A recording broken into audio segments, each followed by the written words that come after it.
Mr. Nigel Farage.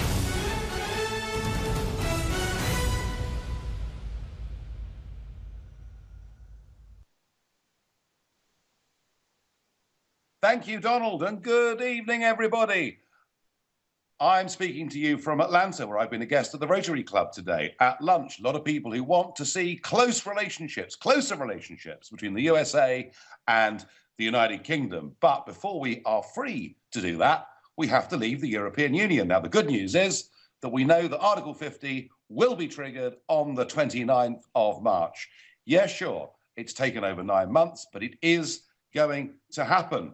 And in response to this, what do we get from our partners, our colleagues for the last 40 plus years in the European Union? Well, I tell you what we get.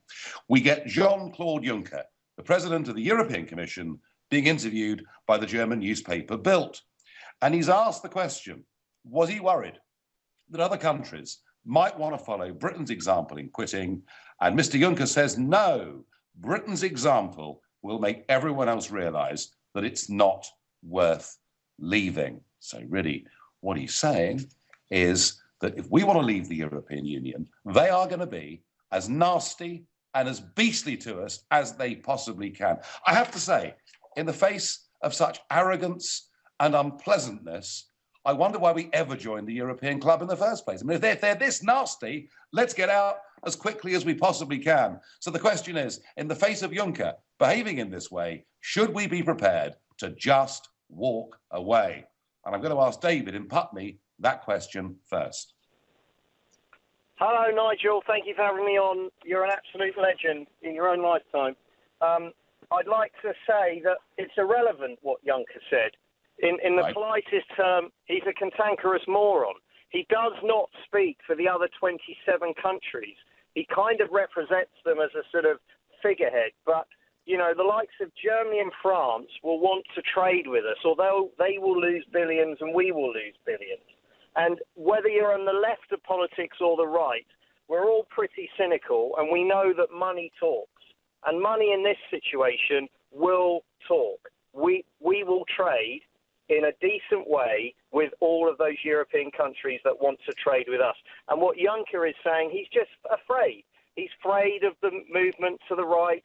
He's afraid of nationalism. He's afraid of countries wanting their sovereignty like we are going to get our sovereignty back. Yep. And whatever he says, it's irrelevant for me what he said. He's stupid, really, really stupid, and not very. And as everyone on the left of politics in the UK at the moment are criticising Theresa May, David Davis, Boris Johnson for so-called sort of arrogance, which I actually don't agree with. And all we're hearing from our EU partners are sort of these kind of dangerous jibes that Juncker is coming out with at the moment. They're the ones who are being aggressive and nasty. And I actually think the current government are actually being quite principled and honourable in comparison, and rightly so. And when we go into the negotiations, money will talk. The Germans will make money, the French will make money, we'll make money, and all the other European countries will make money, because they're all in the economic pit. They need trade, they need jobs, so, they David, need investment. you're saying that in the end, common sense will out. Of course. Money talks, Nigel. In every scenario in life, money talks. And we're talking billions here. We're not talking a few million. We're talking livelihoods, billions, jobs in France, Germany, and the other countries, jobs in the UK. All of the politicians will want to get a common sense, sensible deal so we can all make money. It's as simple as that. David, I thank you, and a very strongly put view, and I appeal to those who think otherwise. I appeal to those who think, actually, no, the European Commission do rule the roost, and Mr. Juncker is indeed the king. Great quote, I thought, today from Tory MP Peter Bone from Wellingborough, who said, "It is like the dying words of the leader of an empire as it collapses," which sort of reminds me a little bit. Do you remember Comical Alley? There are no...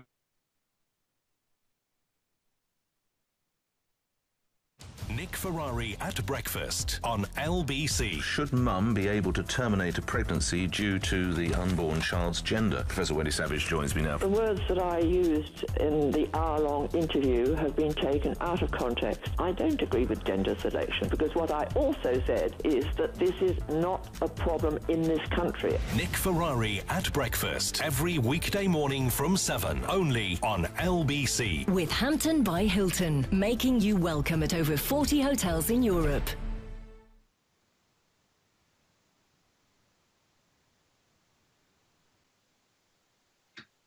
Are we live now? So, yeah. Right. Well, David in Putney's strongly of the view, David, was that actually common sense will out here, and there's not going to be a problem, and that Mr. Juncker simply doesn't matter. Well, I hope, David, it's as simple as that. I wonder what John in Henley-on-Thames thinks. I mean, John, he's being pretty arrogant with us, isn't he? Yes, I agree. I mean, I believe, Nigel, and good evening, by the way, I think we should walk away from a poor deal. They have much more to lose than us. We will have new markets, and they will not. I just want a sensible deal for the UK. John, I get that, and I get the logic of that. I guess the question is, at what point do we walk away if this is how they're going to behave? If it is not good for the UK, as simple as that. And I leave it up to the experts to decide that. If it's not good for the UK, we should walk away. And then it's up to our businesses, which I have great faith in. British business and industry has got a lot going for it, and I believe we can do it. Oh, John, I've got no doubt we can do it. Of course we can do it. And, you know, I'm here in the States and I've been talking to a business audience today.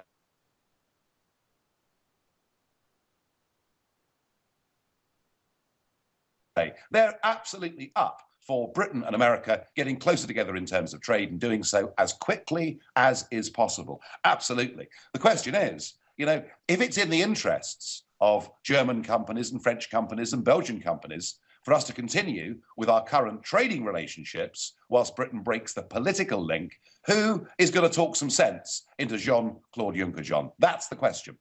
No, he won't, because he has got blinkers on. There is no doubt that people like Juncker and other people in high positions in the EU are all wearing blinkers. And the blinkers are starting to fade, and it will take several more years before they fade more to make common sense.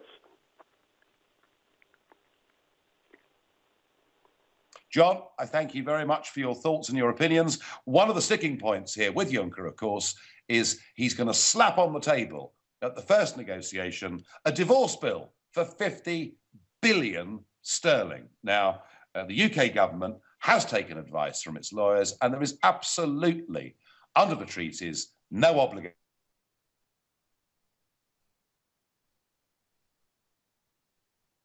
for us to pay a vast bill of that size. There may be some minor ongoing bills, but they're nothing like 50 billion. And I wonder, Marion in Brighton, what do you make of this? Oh, it's Marlon. Sorry. Sorry, Marlon, I apologise. That's all right, Nigel, don't worry. It says that on my UKIP membership name as well. They call me Marion.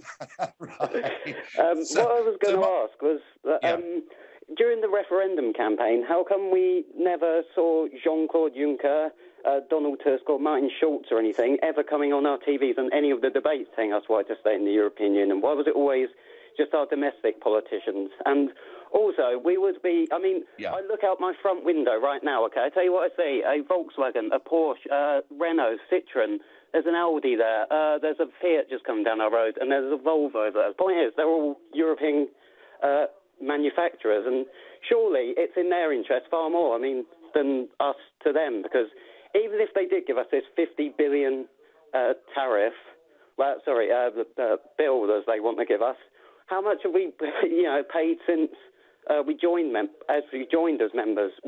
Surely it's actually far more in their interest to us a free trade deal than ours, because surely we could re-embrace the Commonwealth in America with Donald Trump in, who actually likes Britain. Marlon, absolutely. I mean, there are countries queuing up all over the world to do a deal with us.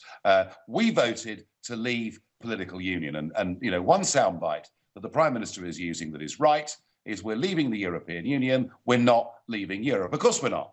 But he really is acting against everyone's interests in making the comments that he's making. He does look like a man who's desperate. I mean, it's a bit like saying, if you escape from the prison and you're caught, we'll shoot you.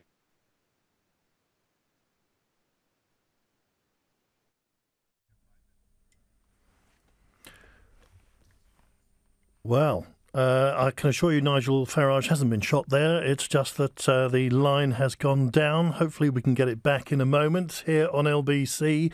There's a slight problem with the line to Atlanta and Nigel Farage in the studio there. Hopefully we can sort it out.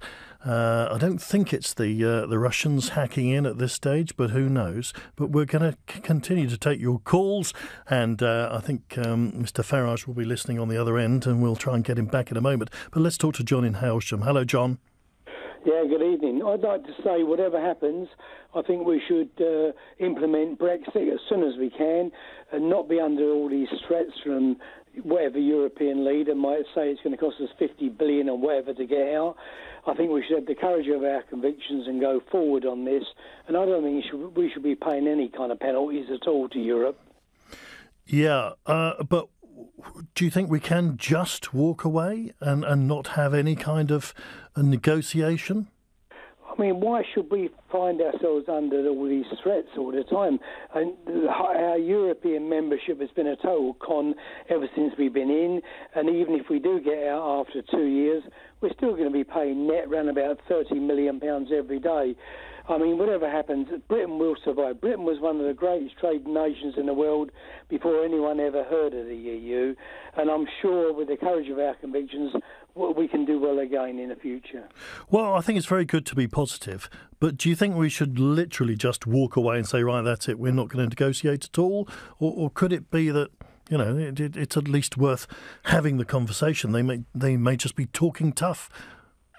To tell you the truth, I think we should just walk away. I mean, we've got Tim Fallon of the Liberal Party and Tony Blair's, all these traitors of our democracy telling us we should sort of, basically just change our mind and stay in Europe. I think we have made the decision. We should go forward on the courage of our convictions and make the best of what we're going to go forward on. And I think we can do it. John, thank you, LBC, and we'll be hopefully getting the line back up shortly to Nigel Farage. It's 7:15. Nick Ferrari at breakfast on LBC. Should mum be able to terminate a pregnancy due to the unborn child's gender? Professor Wendy Savage joins me now. The words that I used in the hour-long interview have been taken out of context. I don't agree with gender selection, because what I also said is that this is not a problem in this country. Nick Ferrari at breakfast every weekday morning from 7, only on LBC. With Hampton by Hilton, making you welcome at over 40 hotels in Europe.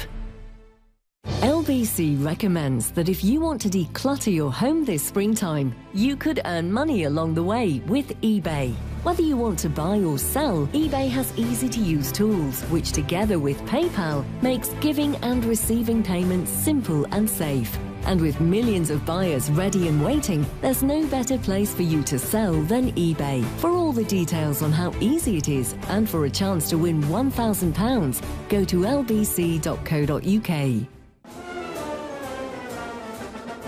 I know what the plough looks like in the night sky. I know how Eskimos kiss.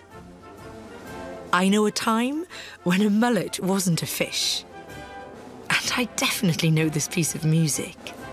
But I don't know my state pension. There's a simple way to find out when you can get your state pension and how much it'll be. Search Your State Pension and get to know yours. Wake up, it's a beautiful morning. Hansi's Sleep Centres have been selling beds for over 40 years. Wake up, it's so beautiful. With 5,000 1,000 beds in stock, our Sleep Centre specialists are here to help you choose the right one for you. And right now, every bed is reduced by up to half price, plus free delivery and free disposal of your old one. But hurry, it's this month only. Hamsey's Sleep Centres in London, the South East, and online at hamseys.co.uk. Conditions apply. Your business is growing. Fantastic.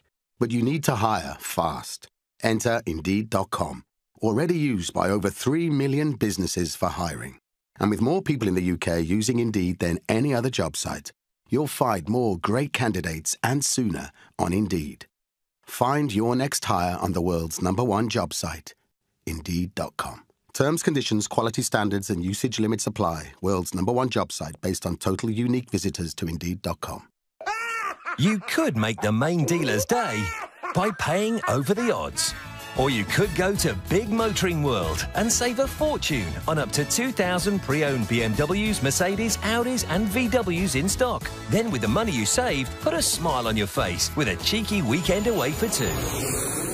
Give yourself a break at Big Motoring World, just minutes from the M25. See bigmotoringworld.co.uk. Who's Off helps you to easily manage your staff leave, holiday and sickness, no matter what your company size. Start your free trial today at who'soff.com. Let's talk about you. The I'll walk tomorrow you. The go on, I'll have a second helping you. The give us a minute love you. The heart disease you. So how about the enough is enough you? Start the fight back to a healthier you. Join over 1 million people who've taken the 1U health quiz. See how you score. Search 1U. This is LBC. It's 7:20 on LBC. I'm Clive Bull, and we're hoping to make contact with Nigel Farage. We're just establishing a new connection to his studio in Atlanta, where he is at the moment. And we're talking about, on the day that Article 50, of course, we now have a date for the Brexit process to be triggered at the end of this month. We're talking about what should happen next, whether we should just walk away from the talks, given the attitude that seems to be coming out of the EU at the moment, or is there a case for negotiating?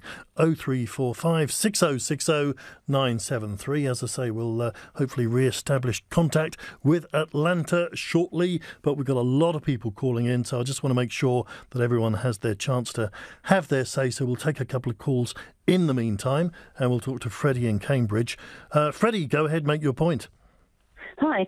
I don't think there's any case for paying them a brass button to an organisation that hasn't had its accounts written off for 20 years. If you were dealing with a commercial enterprise, you wouldn't dream of doing that. It's definitely a case of you show me yours and I'll show you mine. It's absolutely no way we should be paying anything. They just simply, what have they done with the money? Doesn't it bother them that there are no accounts? It's farcical. Absolutely we should walk away. If you just walk away, though, then there's no negotiations. Surely there are some things that have to be negotiated with.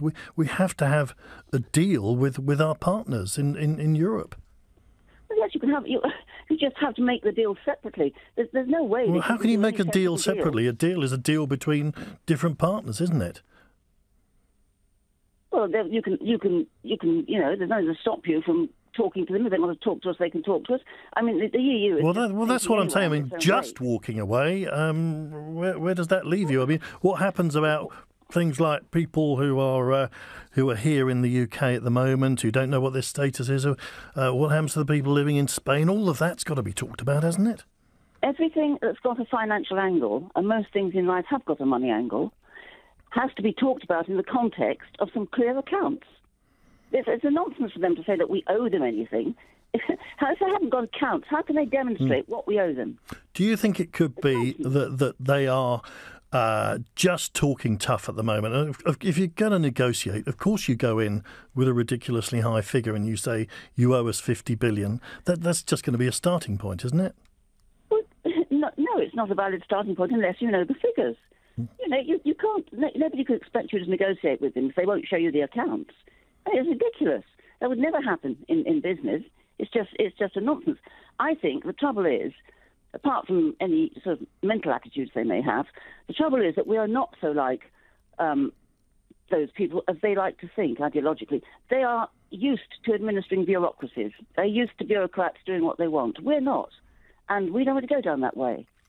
And, I just say again, OK, we'll negotiate. If you want to negotiate with us, give us some concrete context to negotiate in.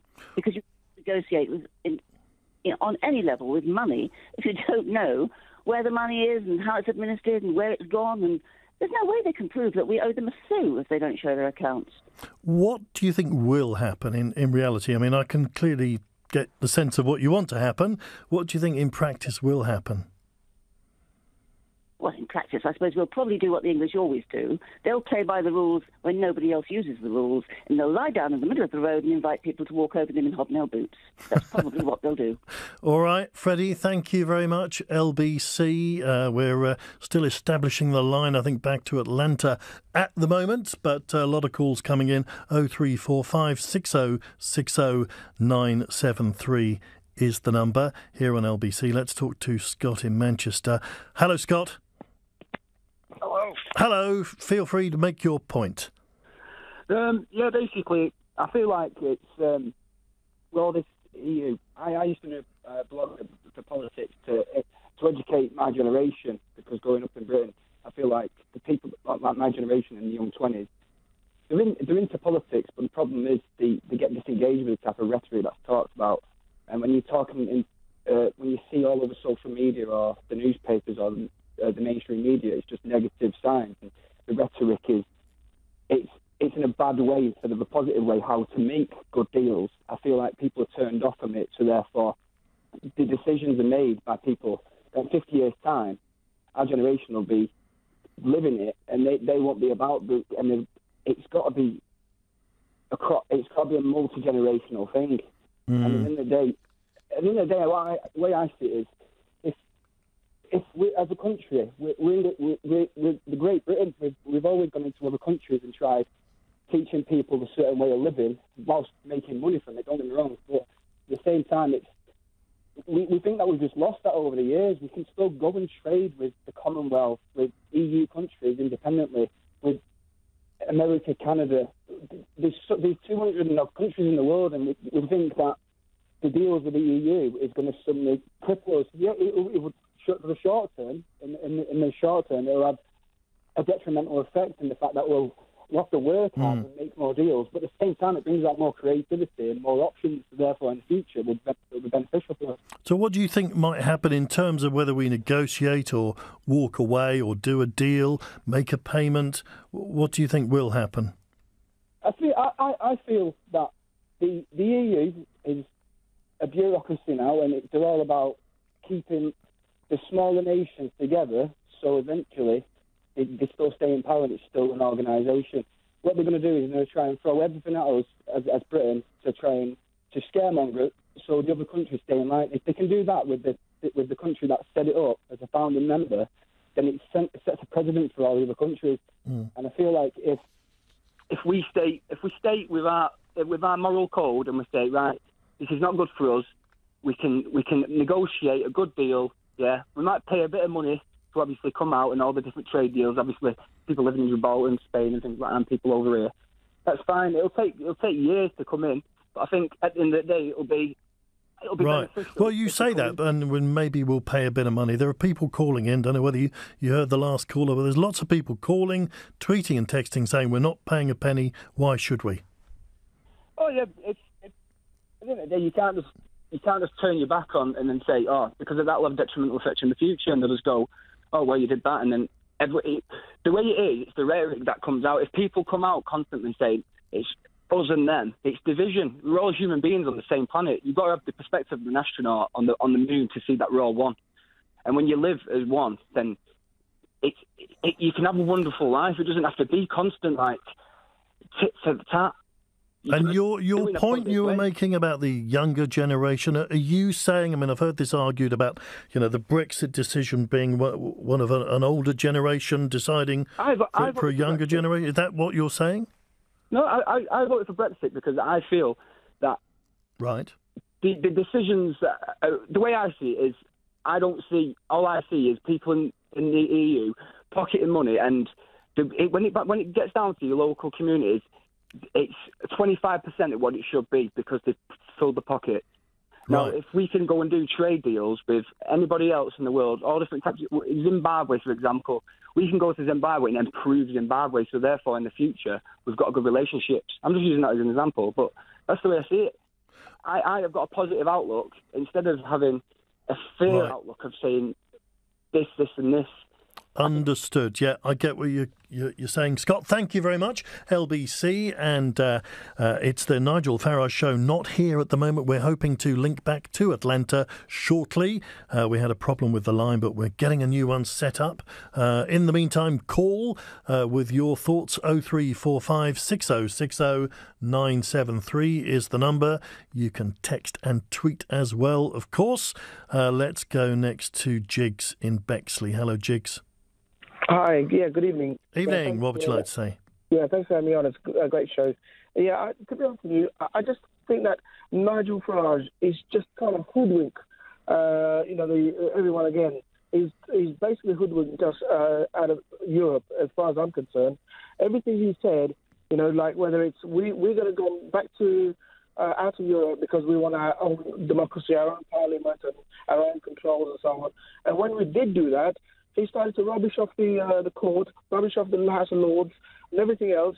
He had all this story about 350 million going to go, and it was all lies. And that's exactly what he's doing there. My biggest concern is we need to negotiate honestly and fairly with Europe, because Europe, Irish is our biggest trading partner, not even America, not even all these other countries we're talking about. Ireland is actually our biggest trading nation partner. And second to that is Europe. So if we go in thinking that we're going to just walk away and sod you lot and so on, fingers up and so on, Europe is still going to be our biggest trading nation, partner or business and so on. We have to think about the future. It's not just about rubbishing Europe. We have to really be pragmatic about this, and get some sensible out there. With Nigel Farage leading his cavalry, and there's all these people following him with all his rubbish, it's just absolutely disgusting what he's doing, to be honest with you. Well, you say hoodwinked, and I think he might have an opportunity to come back and defend himself on that. But, what in particular? Where's the hoodwinking? Well, for example, he said that the reason why we want our own powers, because we want to control our own parliament, our own thing. When the lady, I don't know the lady's name, took the court case to the House to the Supreme Court, and then the Supreme Court turned it into, let's review it again carefully. And then when the House of Lords said that we need a second look at it, well, that's the House of Lords' job. If we're going to negotiate, we as the net public should at least know exactly, some of the protection and so on. All the Lords is doing was just trying to protect. All right. OK, Jiggs, thank you very much for your view. More calls coming. 0345 6060 973 is the number. 7:30 on LBC, the headlines with Rupert Bhatia. It's been confirmed the FBI is investigating alleged links and possible collusion between Russia and members of President Trump's team. The White House says it's sure the FBI won't find any wrongdoing. The Prime Minister will start the formal process of leaving the European Union next week. Theresa May will trigger Article 50 on the 29th of March. And Labour leader Jeremy Corbyn and his deputy Tom Watson say they will strengthen unity within the party. It's after Mr Watson claimed there is a hard-left takeover plot underway, linking the Unite Union to the Momentum Group. LBC weather. Cold with clear spells into the evening, a low of 9 Celsius. Tomorrow, a mix of showers and bright spells, and a high of 12 degrees. LBC Travel. Good evening. I'm Andy Lake. Well, the North Circular is queuing eastbound between Coney Hatch Lane at Friar Barnet and Bowes Road. Heavier than normal this evening there. The A127 in Harold Wood also still queuing if you're coming into London towards the works at Squirrels Heath Road. That's been the case for much of the afternoon as well. Battersea Park Road in Battersea is queuing on both approaches to Queenstown Road because of the nearby closure of Prince of Wales Drive. That's for repairs. All looking a lot better for the M25 though. In East Sussex, the A22 stays closed. That's for recovery work to a collision between Golden Cross and Broomham Lane that happened earlier on this afternoon, causing delays around there. Onto the rails now. The C2C has delays of around half an hour between Fenchurch Street and Shoeburyness after a lorry struck a bridge earlier on today. For more real-time traffic updates, go to lbc.co.uk. This is LBC. All this week, LBC is running a special report on child protection with the Department for Education. Listen to Sheila Fogarty from 1 p.m. as she talks to experts and explores the role individuals can play in protecting children and young people from abuse and neglect. Together, we can tackle child abuse. If you think it, report it. For more information, head to lbc.co.uk.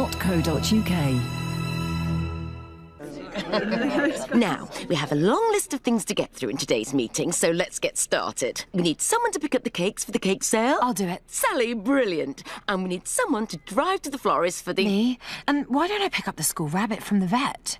Aren't you scared of rabbits? Well, it's time to face my fear. Whatever reasons you find to come back, you'll earn Tesco Club Card points when you fill up at Esso. Many happy returns. Participating sites only. Terms and minimum spend apply. See esso.co.uk for details. Do you have a pension? Maybe you've got more than one. How do you know if they're in the right pension funds, making as much money as possible for your retirement? Answer is, you probably don't. At the Pension Works, our fully qualified independent financial advisors could add instant value to your retirement fund. Simply text the word YES to 83222 for your free Pension Works health check. That's YES to 83222 today. Your pensions working harder with the Pension Works. On a Travel Pack tailor-made holiday, you get to see the very best of the world. Tour the famous Route 66, the spectacular Canadian Rockies. Experience the magic and history of India, the wilds of Africa, or the exotic Far East. Start your journey with Travel Pack. For amazing prices on your tailor-made holiday of a lifetime, call Travel Pack today on 0208 903 9999 or visit travelpack.com. Atoll Protected. This is the sound of someone breaking into your business. It's that simple. And once they're in your systems, they can do real damage. Hiscox Cyber and Data Insurance for small businesses covers everything from extortion to data theft. Our team of IT specialists will recover lost data and prevent further damage wherever possible, so you can concentrate on connections in the real world. Hiscox Cyber and Data Insurance for the small and the brave. I know how to avoid a soggy bottom. I know the name of cinema's most famous white shark. I know all the things you can do with a Maris Piper. And I definitely know the TV show that made this music famous. But I don't know my state pension. There's a simple way to find out when you can get your state pension and how much it'll be. Search Your State Pension and get to know yours. This is LBC. LBC, and it should be the Nigel Farage show at the moment. Unfortunately, the line to Atlanta has turned out to be a little bit iffy, so we will hopefully be getting back to Atlanta at some point. In the meantime, though, there are a lot of calls coming in on this issue, and if you want to have your say, you're welcome to call now with whatever you want to say. 0345 6060 973. The question at issue is, what happens next? It's Article 50 has... we've now got a date. We know when it's going to be triggered. Jean-Claude Juncker has been talking tough. Do we walk away? Do we negotiate? Can we ever be expected to pay a large sum for leaving? What's your attitude to this? 0345 6060 973. And let's go to Barbara in Edinburgh. Hello, Barbara. Oh, hello, Clive. I'd just like to say I watched the European Parliament on television just the other day. It was on during the night, and I'd recorded it. And I felt that Juncker was not really representative very much of the others. I just felt he was acting strangely, and that he was even embarrassing some of the people there, even his own team. So I think we should just keep calm about that and not worry too much. I think that if it can be worked through, I think we should just keep calm. Do you think that all this tough talk and the 50, 60 billion and so on, do you think that is exactly what it is, just tough talk? Yes, and I think that I don't understand why the government doesn't ask for that to be for them to tell us how that's arrived at, that figure. And do you remember at school when you put your workings at the side and you got an answer? It should be like that. That's a very good point. How did they arrive at that figure? Yes. Considering, as Freddie earlier on said, reminded us the books had never been audited and signed off. Yeah, that's an interesting point. I mean, but I would assume in negotiations, somebody comes up with a ridiculously high figure, then somebody else, we go in with a very low figure, or we're not going to pay you anything at all, and you go from there. That's right. And then, even then, we still have to know where that figure was taken from. How did they arrive at it? Yeah. And for us to understand that, I think bickering is not the way. I think there's certainly going to be some bickering one way or the other. What's your prediction for what will happen? Because it's interesting that we've got an idea of what we want to happen, but what do you think will happen over the next 2 years? I think that it might take longer than that, but we'll arrive at some kind of trade deal that will be maybe not the best that we'd hoped for, but both sides are going to have to maybe give in a bit. All right. Well, the voice of mediation there, Barbara. Thank you very much. LBC, if you've just tuned in, apologies. Nigel Farage, we've lost the line to Atlanta. We're hoping to get that back at some point, hopefully in the next few minutes. So apologies if you're tuning in and wondering where he is at the moment. He's on the end of a line, but it was a slightly dodgy line, so we'll get him back. Let's go next to Julian in Hornchurch. Hello, Julian. Hello, Clive. Hi. I would just like to say, yes, we should negotiate, but what I would, as an ex-business person myself, what I would like to know on a spreadsheet type basis is how much in each sector we sell to the European Union and how much in those sectors that they sell to us. Because if they are selling 60-odd billion pounds worth of more goods to us than we are selling to them, it would be very interesting for the public in this country, and it would help carry the argument.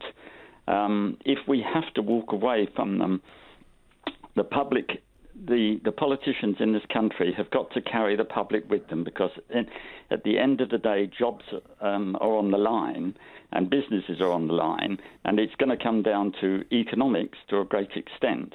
And if you're going to carry, like Churchill did in the Second World War, if you want to carry the country with you, you have to be open with people, and you've got to have that information, and I don't think we have that sort of information.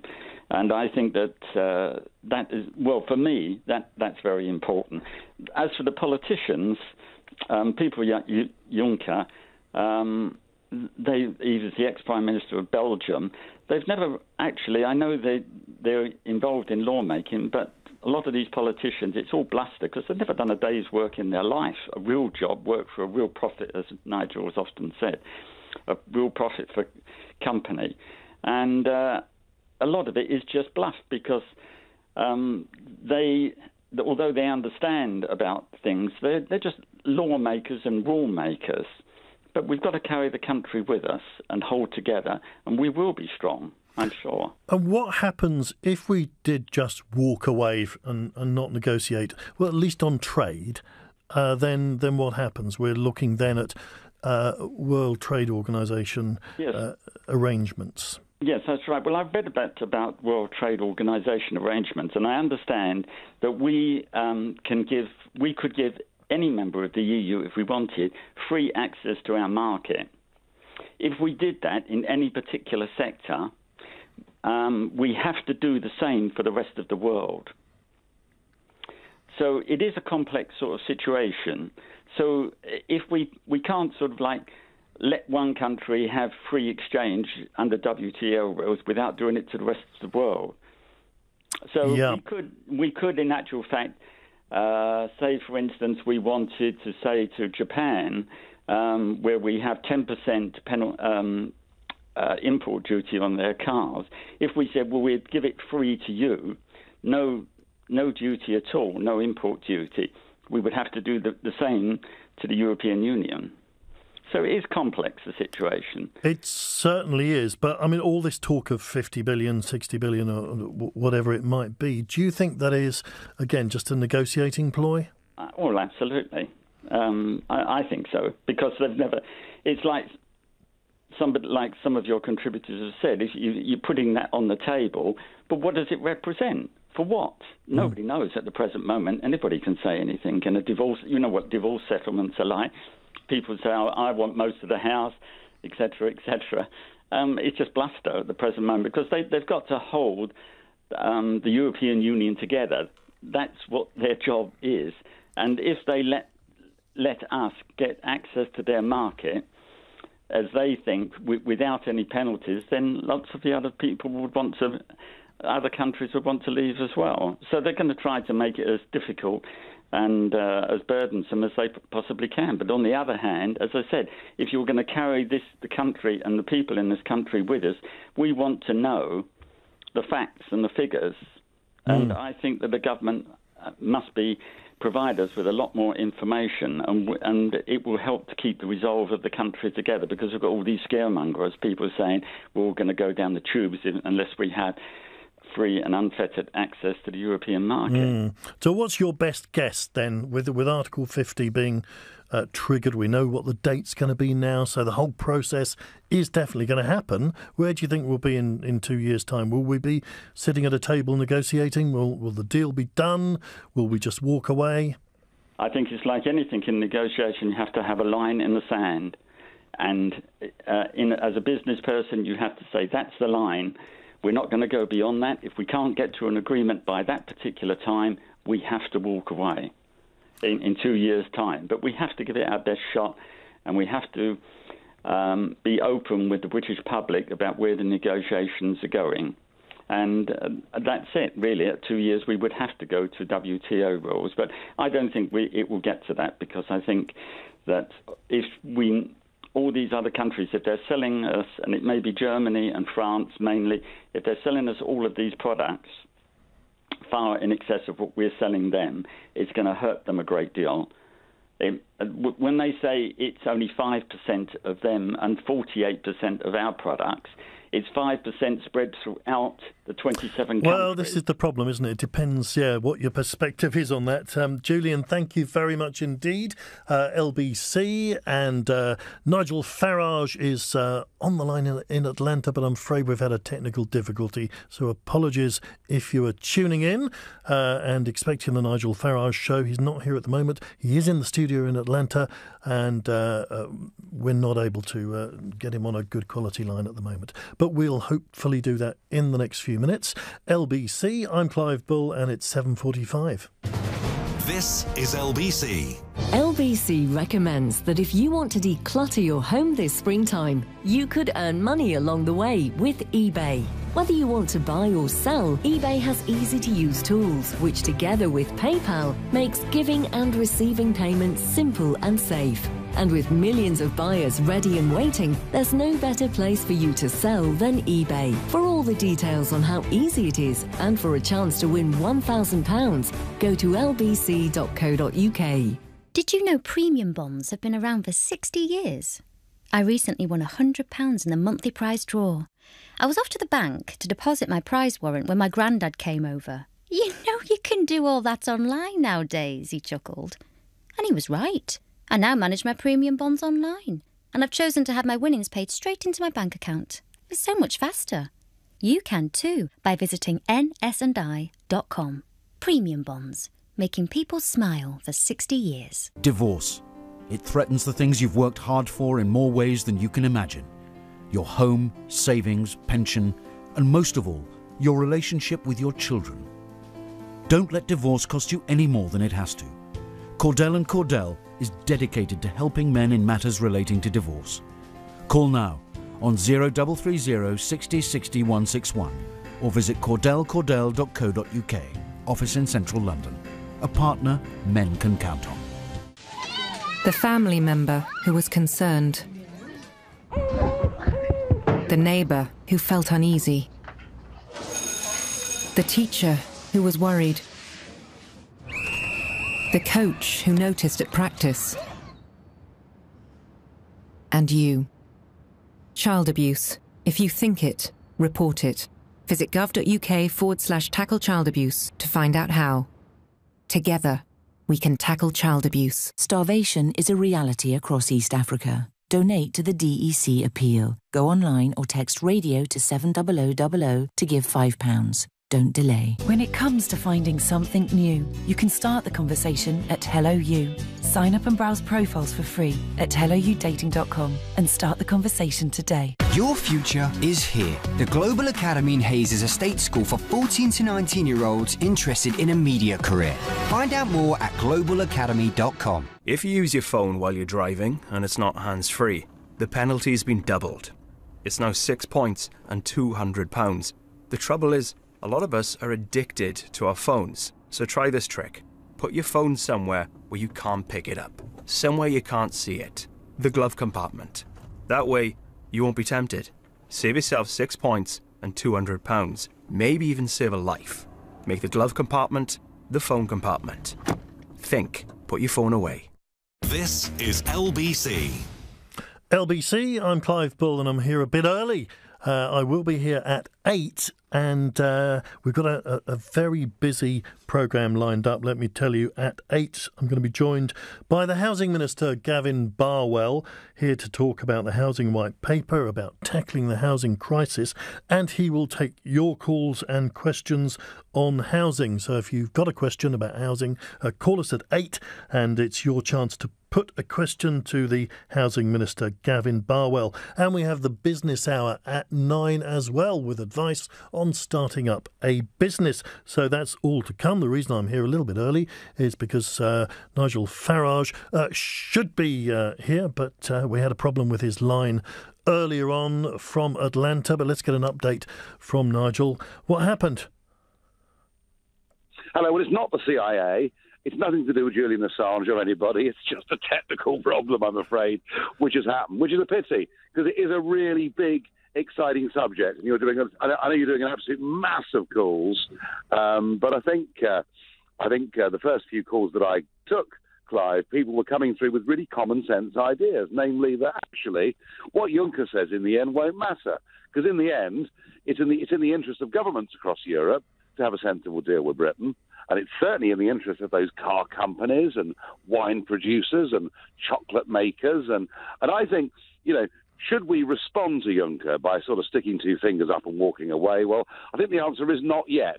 I think we need to play a really clever diplomatic game with the other countries of Europe, and we need to go out and we need to really push hard with German car manufacturers, French wine producers and all the rest of it to put maximum pressure on real politicians, elected politicians around Europe, to say, let's have a good deal. And I think that Juncker, the European Commission, Mr. Verhofstadt and all these people, frankly, I think through the Brexit process, in the end, they're going to be irrelevant. So would you say then that you've got to have that possibility of walking away, but you would still hope that there'd be a deal in the offing? Yeah, the point is we don't walk away yet. We don't just knee-jerk react to Juncker behaving like this. We try and show that actually we're the ones talking plain common sense. We need to appeal to the other governments. I even think we almost need an advertising campaign in France and Germany particularly, through the media and everything else, to say, come on, tell your politicians to grow up. Millions of your jobs depend on trade with the United Kingdom. And I think that's the game that we should play. If it does prove impossible, if we do have to walk away ultimately, well, do you know what?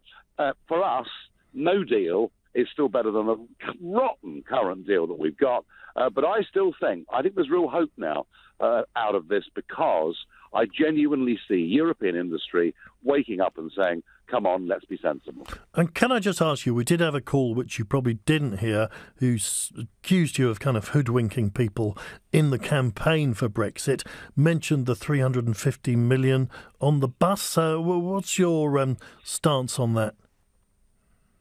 Oh, well, that was a silly figure. They should have used the net 220 million a week, and that would have been factually correct, and still would have been big enough to shock everybody. Look, the point is we've been lied to for half a century by those supporting the European project. Promises that it was only a common market, and then it turned into a political union. Things get said during campaigns, but far from hoodwinking people, already a big, bright new world outside of Europe is opening up to us. And whilst, the last embers of this dying empire are being stoked by Mr. Juncker today, longer term, the EU can't survive as it is.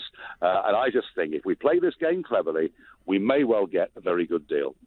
And what about George Osborne? I know you're going to talk a little bit about that as well. Where do you stand on that one? Well, obviously, Osborne becoming editor of the Evening Standard is a big shock to everybody, particularly given his stance on Leveson and controls on the press. But, part of that emergency debate today on Osborne, and I'm not defending Osborne at all, but he made a point that actually people in Parliament, people in politics, having a foot in the outside world, in the real world, enriches debate and politics. And on that general point, I have to say I agree. The opposite to that is you have a totally career, professional political class who all go straight from university into politics, have no outside interests at all. And yeah, sure, they might work 7 days a week and all the hours God sends, but you need people connected to business and the real world. And that general point, I think, is a very strong one.